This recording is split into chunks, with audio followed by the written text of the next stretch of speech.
Amigos, hemos venido estudiando el catecismo, como cuando éramos pequeños y íbamos a ir a hacer la primera comunión, pues íbamos al catecismo. Y Juan Pablo II nos regaló un catecismo, ¿verdad? Le pidió a Monseñor Ratzinger, ahora su santidad el Papa, que le hiciera un compendio del catecismo de la doctrina católica. Y es lo que hemos estado viendo en los últimos programas. ¿Se acuerdan? Ya hablamos del credo y ya dijimos que creo en un Dios Padre Todopoderoso, Creador del cielo y de la tierra, y hoy vamos a hablar y en Jesucristo, su único Hijo, Señor nuestro. El objetivo del programa es, pues, conocer la doctrina católica. Tenemos una doctrina y una filosofía clara, preciosa, para todo hay respuestas. Porque lo que no da para entender el cerebro humano, lo da la revelación divina. Y vamos a estudiar ese credo en la segunda parte que dice, creo en Jesucristo, su único Hijo, Señor nuestro, que fue concebido por obra del Espíritu Santo. Entonces, Jesucristo es la segunda persona de la Santísima Trinidad. Jesucristo es Dios. Y Dios y hombre verdadero, pero Cristo es hombre hace 2000 años, pero de 2000 años para atrás no era hombre, no existía como hombre, sino que toda la eternidad Cristo fue Dios, tenía la sustancia de Dios. Sí, consubstancial al Padre, tenía la sustancia de Dios Padre, de Dios Hijo y de Dios Espíritu Santo, una sola persona, una sola verdad, una sola fe. Eso es Dios. Una sola substancia. Son tres personas, pero una sola substancia. En Dios hay solamente una substancia. La substancia del Padre es la misma substancia que del Hijo y la misma substancia que el Espíritu Santo. ¿Por qué es una sola substancia? Porque es un solo Dios. Por supuesto. Eso fue Dios, siempre consustancial al Padre. Ya en su tiempo tuvo sustancia de María, no dejando de ser Dios, consustancial a María, su sustancia propia de Dios y sustancia propia de hombre. Es consubstancial con el Padre, pero toma sustancia de una madre, igual que nosotros que tomamos sustancia de nuestros padres. De la misma manera, Jesús toma sustancia de María y entonces Jesús tiene su propia sustancia humana y María tiene la suya, igual que nosotros. Nuestras madres tienen su sustancia, nuestros padres tienen su sustancia y nosotros tenemos la nuestra, sustancias diferentes. Es diferente la sustancia de Jesús que la de María, pero la sustancia de Jesús fue tomada de María. De modo que podríamos decir que la sustancia divina, en cuanto a Dios, es la única sustancia trinitaria del Padre, del Hijo y del Espíritu Santo, pero que hace 2000 años Jesús tomó carne de la sustancia de María. Y solamente de María. José fue su padre, un padre virginal, un padre comprometido a proteger y a cuidar a Jesús como padre virginal. Solamente tiene sangre y fue formado en el seno santísimo, en el vientre santísimo de la Santísima Virgen María, donde su cuerpo y su sangre fue engendrado ahí, en el seno de la Virgen Santísima. Fue concebido por la Virgen María en el tiempo. Y todos nosotros tenemos sustancia de papá y mamá, pero Jesús tomó sustancia solamente de la Virgen María. Milagrosamente ella concibió por obra del Espíritu Santo. Y aquí hay una cosa interesante, que si Jesús es hijo de David, descendiente de David, también María. Claro. Aunque las Sagradas Escrituras no precisan que María sea descendiente de David. De José sí lo dicen, pero María es descendiente de David porque por María viene la genealogía davídica que tiene nuestro Señor Jesucristo. Así es. Jesucristo, verdaderamente Dios y verdaderamente hombre. Dos naturalezas, la naturaleza divina y la naturaleza humana. Que no dejó de ser divina aunque fuera humana. En la humana, él obtuvo la dimensión de morir en la naturaleza humana, pero nunca en la divina. Así como nosotros humanamente vamos a morir, él también asumió esa naturaleza humana. Una naturaleza humana completamente mortal. Mortal. Hombre como cualquiera de nosotros. Para empezar, se desarrolló su cuerpo en las entrañas purísimas de la Virgen María y estuvo dentro de sus entrañas virginales durante 9 meses, igual que nosotros estamos también estuvimos 9 meses en el vientre de nuestras madres. Por eso yo también como que asumo ese recuerdo de los 9 meses de la maternidad de María con Jesús hecho hombre, la segunda persona de la Santísima Trinidad. Duró 9 meses en el seno santísimo de la Virgen María. Por eso yo como que junto las ideas de que a la hora que recibimos a nuestro Señor en la Sagrada Eucaristía, sabemos ciertamente que está vivo, verdaderamente vivo con su cuerpo y su sangre. Y esos, cuando tomamos ese cuerpo de Jesús, cuando lo tomamos en la Sagrada Eucaristía, creemos que esos 9 minutos, que Él está vivo y verdadero dentro de nosotros, real, entero, completo. Por eso pienso que debemos de unir nuestro corazón y nuestros sentimientos, ese amor verdadero de Cristo, que en 9 minutos está completo dentro de nosotros. Después ya empieza el proceso de la digestión y bueno, pues ya deja de estar Él completo, aunque Él está dentro de nosotros, pero ya en otra forma. Qué privilegio tan grande tenemos los bautizados de comulgar y de tener durante 9 minutos dentro de nuestras entrañas. Así es. A Dios, a la segunda persona de la Santísima Trinidad. Y donde está el Hijo, está el Padre y está el Espíritu Santo y somos como un tabernáculo, como un sagrario que lleva dentro de sus entrañas a Dios. Le llaman muchas personas devotas el privilegio mariano. Bueno, y también porque te voy a decir, si lleva sangre de María, también tomamos a María en ese cuerpo de Cristo, en ese cuerpo también tiene sangre de María, o sea que nos unimos a los dos, primeramente a Dios como Hijo y a María. Y este Hijo pues nace pobre en un pesebre, nace y pudiendo nacer en un palacio, pues le da la gana nacer pobre y nace en un pesebre y ahí los ángeles lo adoran y Jesús nace de María sin dolor, parto sin dolor, porque el dolor del parto es una consecuencia del pecado original. María, que estaba libre del pecado original, lo da a luz sin dolor. Y comienza la vida de Jesús, la hermosísima vida de Jesús. ¿Se acuerdan ustedes que vive un año?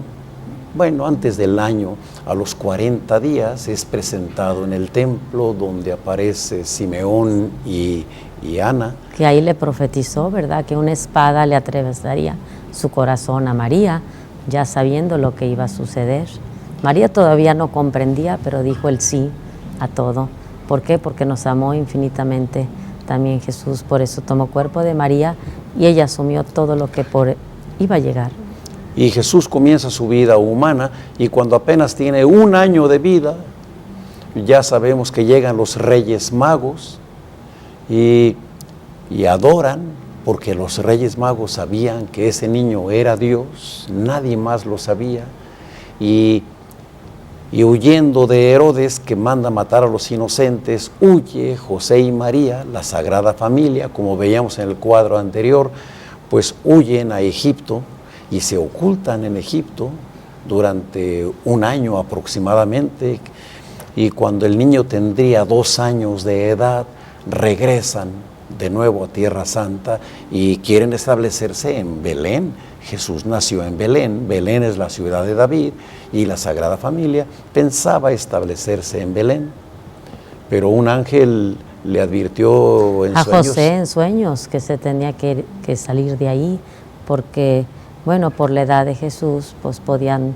entender que había quedado vivo y que él era el que estaba buscando. Era peligroso en Belén que vieran a un niño de 2 años, porque no había niños de esa edad, los había matado Herodes, y se iba a notar que aquel niño se escapó de la matanza de los inocentes y corría la vida de Cristo peligro. Entonces se van y se establecen de nuevo en Nazaret. De nuevo un ángel le hizo ver a José, y él, inspirado por Dios, por el Espíritu Santo, obedecía todas esas bellas inspiraciones que fueron salvando esa Sagrada Familia de moverlos de un lado para otro, siguiendo esos siempre mensajes, José en silencio. Silencio. Los evangelios no recogen ni una sola palabra de José, ¿verdad? Y este José silencioso se lleva a su familia a Nazaret, y en Nazaret se establece con su oficio de carpintero, y ahí crece el niño en una vida ordinaria. Y ahí van a pasar 33 años de la vida de Jesús, 33 años de vida oculta, donde empieza siendo un niño normal, obediente a sus padres, aprendiz de carpintero con su papá, un niño que iba a la escuela, que hacía las tareas, que ayudaba en su casa. Un niño como cualquier otro, así nomás, no se notaba nada extraordinario en él. Ese es el ejemplo que en las cosas muy sencillas él las hacía grandes por su obediencia, por su sabiduría, que pues no era entendible en aquel entonces, pero completamente desconocido. Era importante lo que dices, que resaltar que la vida de Jesús, la vida oculta, estuvo exenta de la menor señal de divinidad. Se comportó la Sagrada Familia como un matrimonio normal, común y corriente, no se distinguían de los demás en nada, y aquel niño era Dios. Y aquella mujer madre era la Inmaculada Concepción, y aquel cabeza de familia era ni más ni menos que el Señor San José, nuestro Padre y Señor, a quien le tenemos tanto cariño y devoción. Y en ese ambiente se desarrolla la vida oculta de Jesús, crece Jesús. Se supone que Cristo tendría unos 25 años cuando fallece San José. ¿Quién sabe, por designios de Dios, que se quiso llevar a José antes de la vida pública y de lo que iba a acontecer? Solo Dios sabe por qué, pero el silencio de José nos deja un gran ejemplo, toda su sabiduría inspirada por Dios, es su silencio elocuente. Y San José muere cuando ya había terminado su misión en la vida, entonces se lo lleva a Dios, igual que a nosotros. Cuando termine nuestra misión en la vida, pues Dios nos llevará. Y le dijo: siervo bueno y fiel, ven. Y cuando comienza la vida pública de Jesús, pues llega un momento en que Jesús va con su madre, le da un beso, le pide la bendición y le dice: madre, pues me voy. Y es cuando se retira él al desierto, ¿verdad? A orar. Se retira al desierto, solo, antes del desierto, sí. Va al río Jordán y se hace bautizar por San Juan Bautista. Y allí comienza la vida pública de Jesús, en el bautizo del Jordán. Y fue cuando ni siquiera se conocían. Juan era primo de Jesús, no se conocían, sin embargo, pues sabía que Jesús iba a acercar a él. Juan sabía que se iba a acercar a él y lo conoció por una paloma que se posó en su cabeza, y fue cuando se acercó y vio que era el Hijo amado. Ya sabemos, eso sí lo dice el Evangelio, recoge palabras de San Juan, en que San Juan dice: yo no lo conocía, pero el que me envió a bautizar me dijo: yo te voy a señalar al Mesías, aquel donde veas que desciende el Espíritu Santo en forma como de paloma, ese es. Por eso cuando Juan ve a nuestro Señor, dice: he aquí al Cordero de Dios que quita el pecado del mundo. Primera vez que alguien hablaba de quitar los pecados, eso era completamente radical y revolucionario. Y este Cristo se hace bautizar como cualquier persona. Agua en la cabeza, así es como se bautizaba, con agua del Jordán. Y como se sigue bautizando, que el agua sea agua y no otro líquido. y que corra por la cabeza del bautizado. Y de ahí se va al desierto, y del desierto, en el desierto tiene las tentaciones del demonio, y de ahí se va a Caná. Tenían la invitación a una boda. No se vuelven a ver Juan Bautista y Jesús, jamás se vuelven a ver. No se vuelven a ver. Cada quien seguía su misión. Cada quien predicaba por su lado, cada quien tenía sus discípulos, eran dos grupos predicando en tierras de Palestina, y esos dos grupos prevalecieron durante unos 2 años, porque aproximadamente un año después del bautismo del Señor, muere decapitado por Herodes, San Juan Bautista, ¿verdad? Por el rey Herodes, El rey Herodes. Hijo de Herodes el Grande, el que hizo la matanza de los santos, de los niños inocentes de Belén. Y comienza en Caná la vida pública del Señor. Nuestra madre lo empuja: hijo, no tienen vino, madre, no ha llegado mi tiempo. Y la Virgen dice: ¿cómo de que no? El vino hace falta. Aquí hace falta vino, y haced lo que Él os diga. Fue cuando se encontraron por primera vez Jesús y María en las bodas de Caná, en una fiesta. A nuestro Señor le encantaban las fiestas y también el vino, así que ahí se manifestó por primera vez humanamente Jesús cumpliendo la voluntad de lo que la Virgen María, su madre, le pedía. Se habían separado durante unos 40 o 50 días, y se vuelven a encontrar en las bodas de Caná, y ahí comienza la vida pública de nuestro Señor. Una vida pública maravillosa, preciosa, que podemos leer en los evangelios.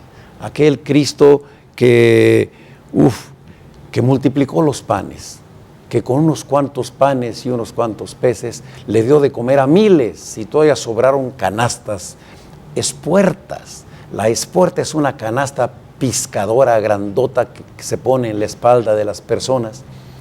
Y este Cristo pues multiplica los panes en 2 ocasiones. Empieza a curar enfermos, a devolver la vista a los ciegos, a dar testimonio que era el Mesías esperado. Todavía la gente no lo podía creer. Tenía muchos seguidores porque era robadora sus palabras, su mirada, su gesto. ¿Cómo sería Cristo si nos lo figuráramos vivo? ¿Cómo sería? ¿Cómo lo miraríamos? ¿Cómo lo seguiríamos con ese ejemplo tan maravilloso? Y sobre todo con esos milagros tan grandes que nadie en la humanidad había hecho anteriormente. Eso arrasaba. Como resucitar a un muerto. Un día llegaba a una ciudad llamada Naín, y sacaban a enterrar al hijo único de una mujer viuda, y se compadece de aquella mujer, y sin que se lo pida, ella se acerca y le dice: no llores. Toca el féretro, y el hijo se levanta y se lo entrega a su madre. Qué conmovedor, qué ejemplo, qué conmovedora escena. Y hay otras escenas de la vida de Cristo impresionantes. Caminar sobre las aguas. ¿Has sabido de alguien que camine sobre las aguas? Solo Dios. Hay que leer la vida de Jesucristo para enamorarnos de Dios. Pues que mira, para eso nacimos, para enamorarnos de Dios. El caminar sobre las aguas y haber sentido miedo, así somos nosotros cuando las tormentas llegan fuerte, nos llegan los miedos y no creemos, y no le tenemos la confianza a ese Dios Padre, ese Dios de perdón y de misericordia. No caigamos como Él, porque Él al temer se fue para abajo. Aclarando que el miedo lo tuvo San Pedro. Fue Pedro en las aguas. O sea, aclarando que cuando bajó de la barca. Sí, ¿verdad? San Pedro baja de la barca. Señor, si eres tú, mándame a que yo también camine sobre las aguas. Qué audacia de Pedro. Así era San Pedro, así era el temperamento. Arriesgado a todo. Y sí quiero, ven para acá. Y venía San Pedro caminando sobre las aguas, pero aquel movimiento de aguas, el oleaje, el viento, lo hizo temer. Y era un pescador que sabía nadar, por supuesto, y ya conocemos la escena. Jesús le da la mano. Y así nos la sigue dando actualmente en esas Seguiremos tempestades. platicando de tantos detalles de la vida de nuestro Señor Jesucristo, pero también tenemos una colección de canciones mexicanas preciosas, de grandes compositores, de grandes autores. Entonces, ahora tenemos una canción de Guti Cárdenas. ¿Cuál es? El Guti Cárdenas es el que hace la música. ¿Vas a empezar con Guti? Bueno, entonces, de Esperón y Cortázar, una hermosísima canción que tiene más de 70 años. y que es hermosísimo, un canto de amor que se llama Traigo un amor. Venga, Fer. Bonito, Fer.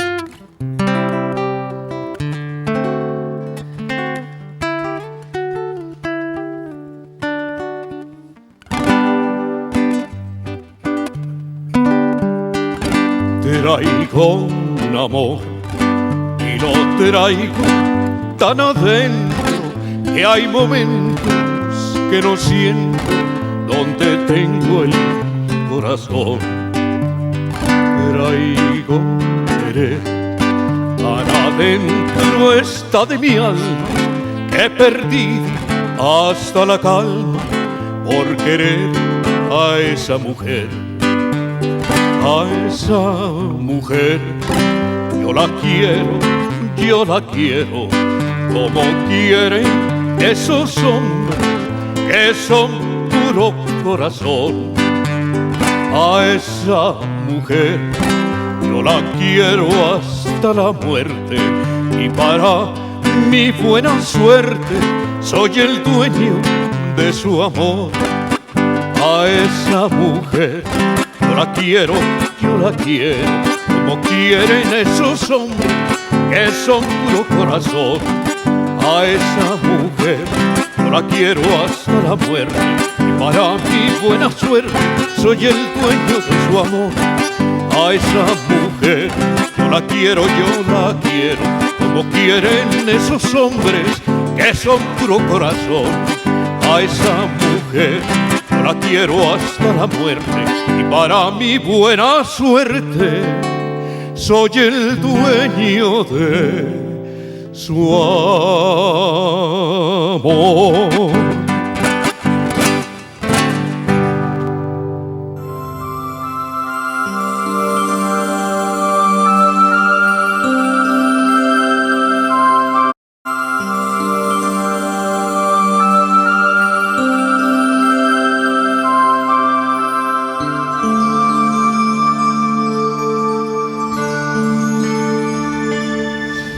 Estamos hablando del credo de los apóstoles, que viene contenido al principio de este librazo que es el catecismo de la Iglesia Católica, para invitarlos a que leamos todos el catecismo y estemos centrados, conozcamos cuál es nuestra religión.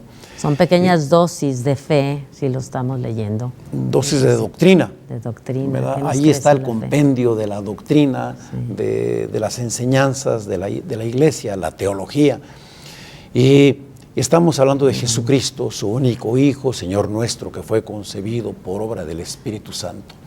La vida pública de Jesús estuvo llena de milagros portentosos. Un día resucita a una niñita que era la hija de Jairo, un jefe de sinagoga. En otra ocasión se transfigura en un monte muy alto, tal vez el Tabor. Y no se querían mover de ahí los discípulos, habían visto como la gloria y no querían salir de ese momento tan maravilloso. Pedro, Santiago y Juan sí, estaban embelesados. Señor, hagamos 3 tiendas para que nos quedemos aquí. En otra ocasión Jesús defiende a una mujer. A la mujer adúltera, ¿cómo la defiende? ¿Quién te ha juzgado? Yo te perdono, nadie te juzga, yo también te perdono. Y el que esté libre de pecado, que arroje la primera piedra. Que arroje la primera piedra. No hay nadie palabras. Que arroje la primera piedra. Y comenzaron a huir, comenzando por los más viejos. Siempre con palabras de amor, con palabras de perdón, de comprensión, de cariño. Pues era Jesús, era Cristo. Un día lo rodean los niños y lo abrazan y él carga a los niños y los llena de besos. Dejad que los niños se acerquen a mí. Otro día entra triunfalmente a Jerusalén montado en un borrico. El gran rey, el gran Dios, humildemente en un borrico, seguido por una multitud. Nos platicaba un taxista que él no quería dar pláticas como estas que estamos dando, Bárbara y yo, porque decía, pues no soy digno de dar esas pláticas. Todos pensamos que no somos dignos de dar estas pláticas, pero recordemos que sí somos dignos, ¿verdad? porque un sacerdote le dijo, a ver, cuando Jesús entra en Jerusalén, ¿en qué iba montado? En un borrico, para que veas que hasta de los burros se vale Dios. ¿Qué más, qué no hará con nosotros? Así es. Jesús escribe en el suelo tal vez pecados que habían cometido los presentes, y al leer esos pecados, pues se alejaron y se fueron hasta que quedaron solos Jesús y aquella mujer, y le pregunta con mucho cariño, Jesús, ¿dónde están los que te acusaban? ¿Dónde están los que te acusaban? Se han ido, Señor, yo tampoco te acuso, vete y ya no peques más. Una vida preciosa, linda, digna de ser leída muchas veces, está en los evangelios, amigos, que tengamos sed de leer esos evangelios para enterarnos de la vida de Jesucristo. Fue crucificado, muerto y sepultado, dice el credo. Eso lo saben ustedes, igual que todos nosotros, no estamos diciendo nada nuevo. Viene la pasión del Señor, comienza en el cenáculo, de despedida, una cena el Jueves Santo, la transubstanciación, la consagración, la primera Santa Misa en ese cenáculo. Cuando después, les dio el poder a los apóstoles de perdonar los pecados, fue ahí. Y les da el poder de consagrar, y los hace, instituye el sacerdocio episcopal, y viene la pasión del Señor, la oración del huerto, Judas que lo traiciona, un beso, y atrás del beso antorchas y espadas y cadenas. Corona de espinas, latigazos, escupitajos. Flagelación, insultos, y lo sacan al día siguiente Viernes Santo por las calles de Jerusalén. Con la cruz a cuestas, le pidieron al Cirineo. Su propia cruz para morir, una muerte vergonzosa, ignominiosa muerte de cruz. Piden ayuda al Simón Cirineo a llevar la cruz porque si no temían que se muriera. Se encuentra con su Santísima Madre, es la cuarta estación del Via Crucis, cuando Jesús se encuentra con su Santísima Madre. Y más adelante Simón Cirineo le ayuda a cargar la cruz, y más adelante la Verónica limpia el rostro del Señor. Aquí el artista se equivocó. Cuando la Verónica le limpia el rostro al Señor, ya Jesús no iba cargando la cruz, la cargaba Simón Cirineo. Aquí aparece Simón Cirineo atrás, como ayudándole a cargarla entre los dos. Lo obligaron a cargarla, sin embargo, él después fue un hombre converso, él y toda su familia. Era un soldado, llegó a ser tan famoso que con el tiempo sus hijos de Simón Cirineo, este hombre que está atrás de Cristo, que tuvo dos hijos varones, Alejandro y Rufo, y fueron fueron venerados por la primitiva comunidad cristiana porque eran hijos de Simón, el que ayudó a Jesús a cargar su cruz. Jesús, tenemos que ir rápido, perdón, pero son cosas que ustedes ya conocen perfectamente bien. Eso nos sirve para meditar precisamente esa oración tan bella, irla reflexionando, ir viendo quién era ese Dios, ese Cristo, hombre que humanamente sufrió tanto por nosotros. Eso nos va dejando esta oración tan bellísima que tenemos de herencia de los apóstoles mismos, escrito por ellos.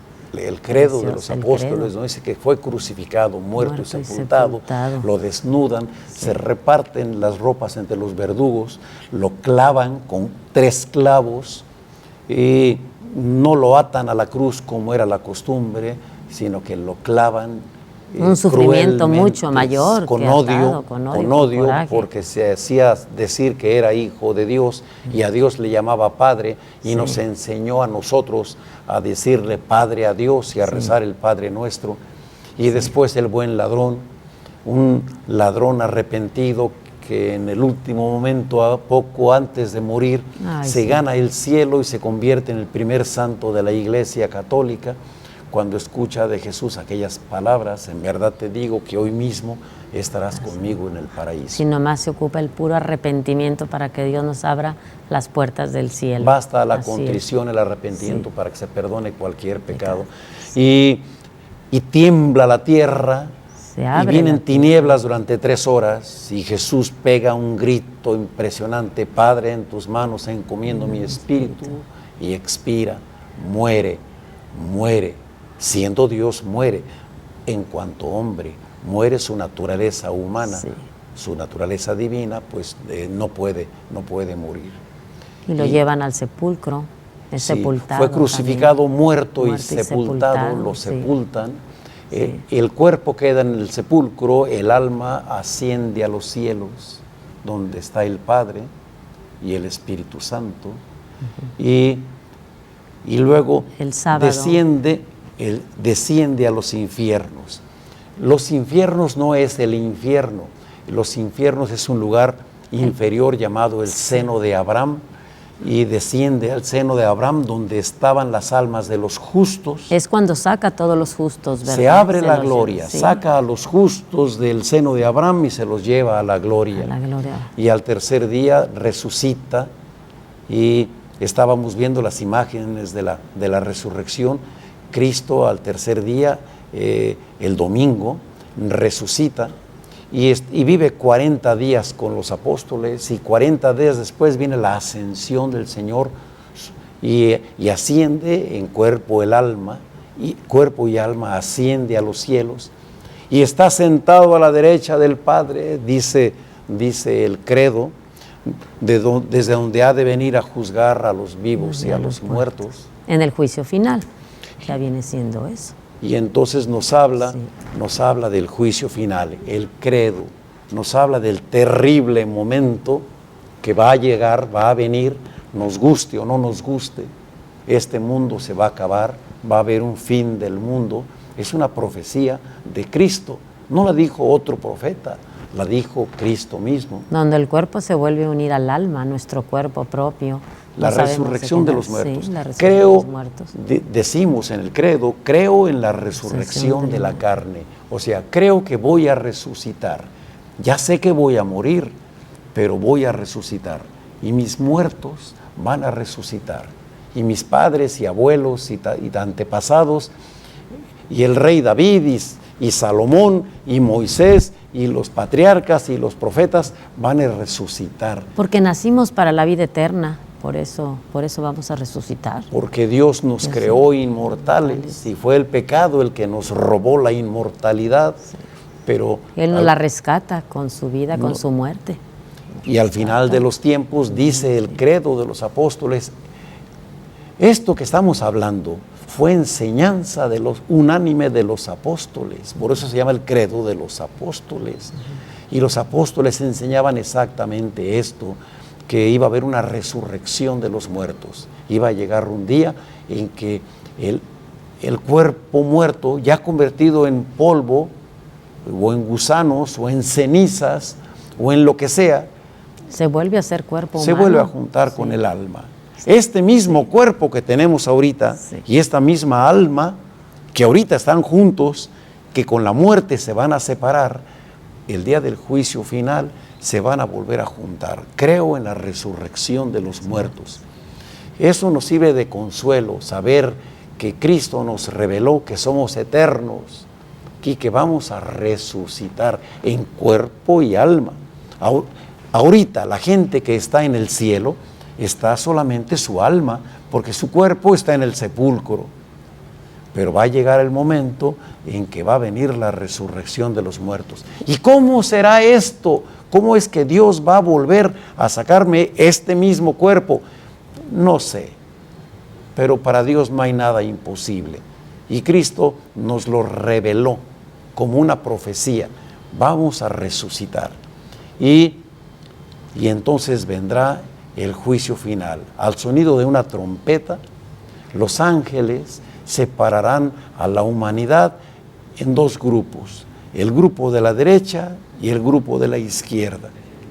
Y los de la derecha escucharán una invitación de Cristo a venir a la gloria. Venid benditos de mi Padre, porque tuve hambre y me diste de comer, y tuve sed y me diste de beber. Estuve enfermo y me visitaste. Preso y me visitaste también. Sí. Desnudo y me vestiste. Y entonces los justos le preguntarán: ¿a qué horas te vimos desnudo? ¿A qué horas te visitamos? Pues es la labor que tenemos que hacer nosotros como humanos, precisamente hacer todas esas cosas bellas, que somos el reflejo de Dios, que Dios hizo al hombre para, por nuestro medio, poder darlo a conocer con estas labores, con esa vida de servicio, de donación, de amor hacia los demás. Entonces, Eso es. ¿cuándo te vimos hambriento y te dimos de comer, Señor? ¿Cuándo te dimos de beber? A mí no, pero cada vez que lo hiciste con uno de esos pequeñitos hijos míos, a mí me lo hiciste. Igual que una madre, si tú le haces un favor a un hijo, te lo agradece el muchacho, pero ¿quién te lo agradece más? ¿El muchacho o su madre? La madre, porque ama más. Entonces, Dios, que es nuestro Padre, está muy complacido en que nosotros seamos hermanables unos con otros, que nos ayudemos los unos a los otros, que los unos seamos promotores de los otros, no los gobiernos, no los sindicatos, no las empresas, los unos promotores de los otros, de los que tenemos cerquita, al lado. No tenemos que irnos a otro país, a otro continente, a hacer apostolado, a hacer apostolado aquí los unos con los otros. Dar de comer y dar de beber, a veces comida y bebida y a veces la palabra de Dios. No apegarnos a las cosas materiales, sino a tener el desprendimiento para nosotros poder ser medios y vehículos para llevarnos, ir todos al cielo. Y con ese desprendimiento darle al hermano, de tal manera de que Dios estará muy complacido de una obra de misericordia.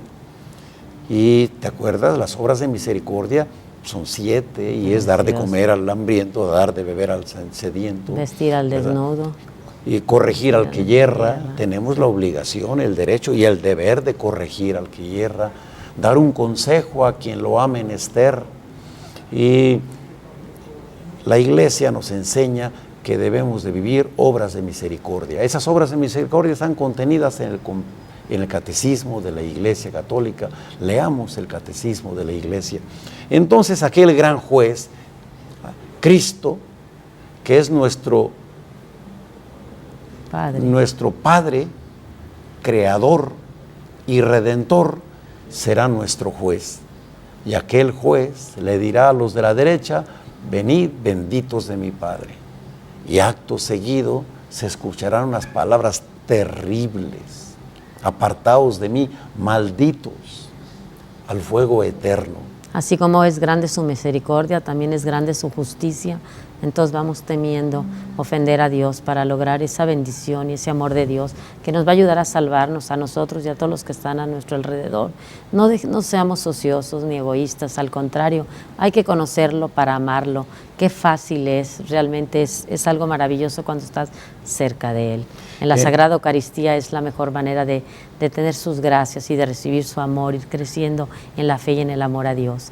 En ese momento terrible de escuchar las palabras de apartaos de mí, malditos, vendrá el deseo de decir: caramba, que ojalá y pudiera yo desandar lo andado, reversear el tiempo, volver a mi vida y vivirla diferente para ser feliz en vida y ser feliz en la eternidad. Vamos repitiendo lo que ya alguna vez hemos dicho: hay que ser señores de nosotros, dueños de nosotros mismos y señores de nuestra libertad. El uso de nuestra libertad por el bien nos hará más libres, más felices. Haremos mucho bien si usamos la libertad para el bien y tendremos la salvación garantizada. Creo en Jesucristo, su único Hijo, Señor nuestro, que fue concebido por obra del Espíritu Santo, y siguen palabras que usted conoce. Y la invitación de la Iglesia es a no jugar con Jesucristo, a no burlarnos de Él, a no serle indiferentes, a no dejarlo para después, ya después me ocuparé de ti, sino que hacerle caso a sus enseñanzas, que son dulces. Mi yugo es suave, mi carga es ligera. Nos invita Jesús. Y la llave de la felicidad no está en el oro y en la plata, sino que está en el amor a nuestro Señor Jesucristo. Él nunca nos pedirá nada por encima de nuestras fuerzas. Hay que recordarlo siempre, que todo lo que nuestro Señor nos pone en nuestro camino es porque podemos hacerlo. La única cosa que necesitamos es voluntad y amor a Él. Nunca hay que decaer en ese espíritu de fuerza, de amor. Realmente ser fuertes para luchar contra todo el mal que hay cerca de nosotros. Amigos, pues nos despedimos con una canción invitándolos a que lean el compendio de la doctrina católica, que lean, ¿verdad? Y que vean cómo al principio de este gran libro aparece el credo de los apóstoles, el Niceo Constantinopolitano, y ahí podemos ver el guión de este programa. Tenemos una canción preciosa de rescate, una de esas canciones mexicanas hermosísimas, y esta es de Ricardo López Méndez, la letra, y la música es de un yucateco muy inspirado, Guti Cárdenas, y esa canción bellísima dice: quisiera preguntarle a la distancia, quisiera.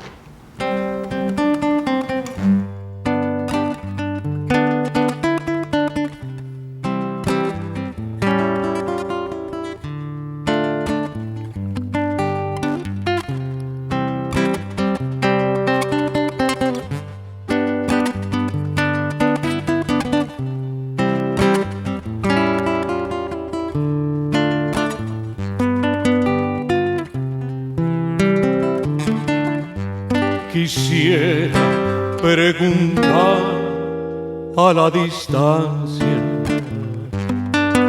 si tienes para mí un pensamiento,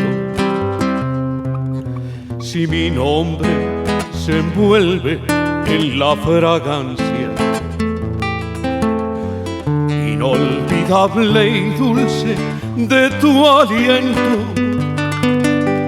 Quisiera preguntar a los ocasos si aún es tu corazón nido vacío para poder soñar entre tus brazos y ahí en tu corazón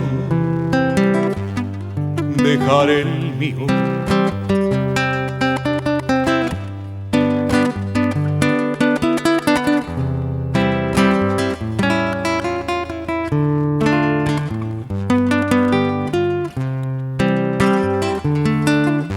Quisiera preguntar a la distancia si tienes para mí un pensamiento, si mi nombre se envuelve en la fragancia inolvidable y dulce de tu aliento. Quisiera preguntar a los ocasos si aún es tu corazón nido vacío para poder soñar entre tus brazos y allí en tu corazón